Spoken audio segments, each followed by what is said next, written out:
স্টুডেন্টের মানসিকতার উৎস হলো ডিসিপ্লিন। তুমি কিভাবে প্রতিদিন চলছো এবং কিভাবে সময় কাটাচ্ছ, এগুলোর মধ্যে দিয়েই তোমার মানসিকতা তৈরি হবে।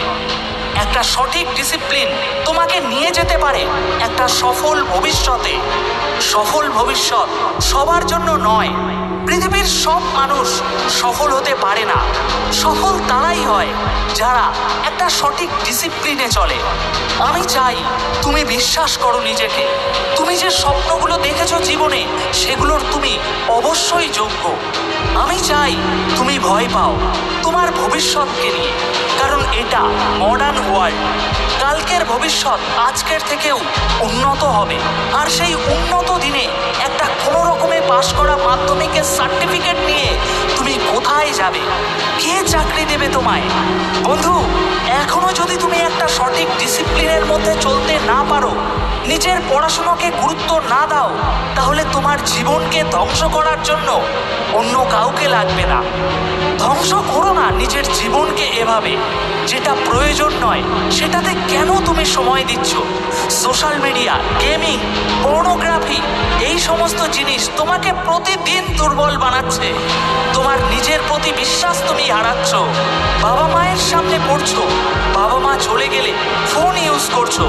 বন্ধু, এতে তুমি কাকে বোকা বানাচ্ছ? চোখ খুলে দেখো চারিদিকে, পৃথিবী প্রতিদিন বদলাচ্ছে। আর এই পৃথিবীতে কোনো রকমের পাশের সার্টিফিকেটের কোনো মূল্য নেই। সময় এখনো থেমে যায়নি। তোমাকে এখন থেকেই নিজের মধ্যে একটা সঠিক ডিসিপ্লিন তৈরি করতে হবে। আর নিজের পড়াশোনায় মনোযোগ দিতে হবে। অপ্রয়োজনীয় কাজকে দূরে সরিয়ে ফোকাস করো নিজের পড়াশোনায়।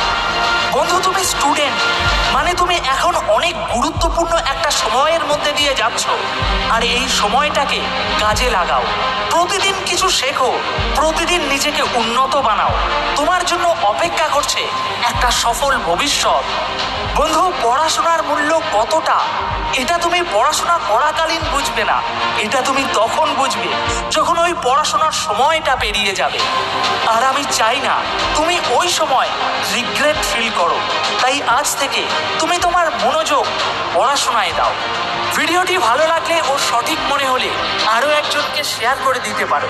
ফিরে আসবো তোমাদের জন্য আরও একটি নেক্সট